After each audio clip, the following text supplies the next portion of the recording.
આજે આપણે સ્વાદમાં એકદમ મોળા અને લાંબા સમય સુધી સ્ટોર કરી શકાય તેવા આથેલા રાયતા મરચાં બનાવીશું. તો આ મરચાં છે એ ખૂબ જ સ્વાદિષ્ટ બને છે, ભોજનનો સ્વાદ વધારે છે અને સાથે સાથે આ ફર્મેન્ટેડ ફૂડ છે એટલે તમારી ગટને પણ બેલેન્સ કરવાનું કામ કરે છે. અહીં મેં 250 ગ્રામ જેટલા આ રીતે જે મોટા દેશી મરચાં મળે છે તે લીધા છે. આ મરચાં સ્વાદમાં એકદમ મોળા હોય છે, બિલકુલ તીખા નથી હોતા અને લગભગ આખું વર્ષ દરમિયાન 12 મહિના ખૂબ જ આસાનીથી મળી રહેતા હોય છે. મરચાંને પાણીથી બરોબર સાફ કરી લીધા પછી અહીં મેં કોરા કપડાથી સાફ કરી લીધા છે ને હવે આપણે તેને ડીટાના ભાગથી કાપી લઈશું. આના તમે નાના ટુકડા કરીને એને તમે ગોળ રીંગની જેમ પણ કાપી શકો છો. બહુ મોટા છે એટલે હું એને ઊભા કાપી લઉં છું. મોટી સાઇઝના મરચાંમાં બિયા પણ થોડા વધારે હોય છે એટલે અંદર જે બિયા હોય છે એ પણ આપણે આ રીતે દૂર કરી લઈશું. આ મરચાં ખૂબ જ મોટા છે એટલે હું એને વચ્ચેથી પણ કાપી લઉં છું. તો જુઓ, એક મરચાંના અહીં મેં 8 ટુકડા કરી લીધા છે. અહીંયા મરચાંને જો તમારે બનાવીને તરત ખાઈ લેવાના હોય, સ્ટોર ના કરવાના હોય તો આ રીતે કટ કરી લીધા પછી તમે એની અંદર ગરમ તેલ અને રાઈના કુરિયા સાથે બીજા મસાલા મિક્સ કરી દો તો એ તરત જ તૈયાર થઈ જશે. પણ આજે આપણે આને લાંબા સમય માટે લગભગ 4 થી 6 મહિના માટે સ્ટોર કરી શકાય એ રીતે બનાવીશું. તો એના માટે એ મરચાંને આપણે હળદર મીઠાના પાણીમાં 7 થી 8 કલાક માટે પલળવા દેવાના છે. તો અહીં 250 ગ્રામ જેટલા મરચાંમાં મેં અડધી ચમચી હળદર અને 1 ચમચી જેટલું મીઠું મિક્સ કરી દીધું છે. આ રીતે બરોબર મિક્સ કરી લીધા પછી આ મરચાંને આપણે 7 થી 8 કલાક માટે મૂકી રાખીશું એટલે હળદર અને મીઠાનું પાણી અંદર સરસ રીતે મિક્સ થઈ જશે અને મરચાં થોડા શ્રિંક થઈ જશે, સરસ પલળી જશે. હવે આ મરચાંને ઢાંકીને આપણે 7 થી 8 કલાક કે પછી ઓવરનાઇટ પલળવા દઈશું. તો એ મરચાંને મેં ઓવરનાઇટ રાખી મૂકેલા. હળદર અને મીઠાના પાણીમાં તમે મરચાંને પલાળી રાખશો એટલે મરચાં થોડા શ્રિંક થઈ જશે, એકદમ પોચા થઈ જશે. અને આ રીતે તમે મરચાં બનાવશો તો એ મરચાં લાંબા સમય સુધી બગડતા નથી. હવે મરચાંમાં આ જે પાણી બન્યું છે તેને આપણે નિતારી લઈશું. મરચાંમાંથી પાણી નિતારી લીધા પછી આપણે તેને એક કોટનના કપડા પર લઈ લઈશું.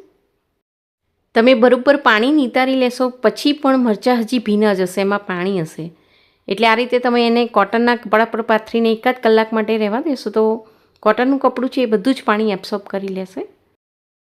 ઘણીવાર મરચાંને જો તમે લાંબા સમય માટે સ્ટોર કરો તો એમાં થોડી ચીકાશ આવી જતી હોય છે કે પછી એનો કલર પણ બદલાઈને થોડો કાળો બની જતો હોય છે.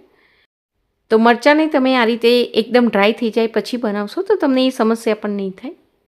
હવે આ મરચાંમાં આપણે તેલ અને બાકીના મસાલા મિક્સ કરી દઈશું. બધા મસાલા સારી રીતે મિક્સ થાય એટલા માટે અહીં મેં એક મોટું બાઉલ લીધું છે. અહીં મેં 3 ચમચી રાઈના કોરિયા લીધા છે ને સાથે હું અહીં અડધી ચમચી જેટલા મેથીના કોરિયા પણ લઈ લઉં છું. એની સાથે 1 ચમચી જેટલો અહીં મેં વરિયાળીનો પાવડર લીધો છે. અડધી ચમચી જેટલી હિંગ આ રીતે વચ્ચે મૂકી દઈશું. સારા કલર માટે ફક્ત 2 પિંચ જેટલી હળદર લઈશું. આ બધા મસાલા જ્યારે તેલમાં પલળીને બરોબર ફૂલશે એનાથી આ મરચાંનો ટેસ્ટ બહુ જ સરસ લાગશે. અહીં મેં 1/4 કપ જેટલું તેલ લીધું છે. તેલને પહેલાં આપણે બરોબર ગરમ થવા દઈશું. તેલ બરોબર ગરમ થઈ જાય એટલે ગેસને આપણે બંધ કરી દઈશું. આ એકદમ ઉકળતા ગરમ તેલને આપણે મસાલામાં મિક્સ નહીં કરીએ, એને વરાળ નીકળી જાય ત્યાં સુધી 1-2 મિનિટ માટે રહેવા દઈશું. અને 2 મિનિટ પછી હવે આપણે તેને મસાલામાં મિક્સ કરી દઈશું.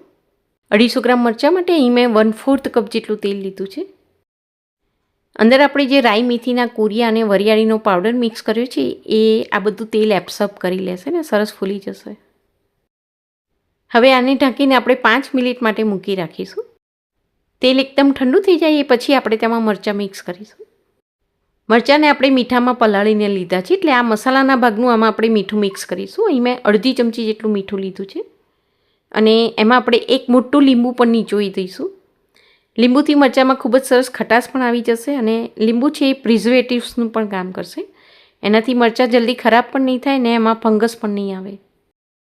લીંબુના રસની બદલે અહીં તમે લીંબુના નાના ટુકડા કરીને પણ મિક્સ કરી શકો છો. હવે આમાં આપણે મરચાં મિક્સ કરી દઈશું.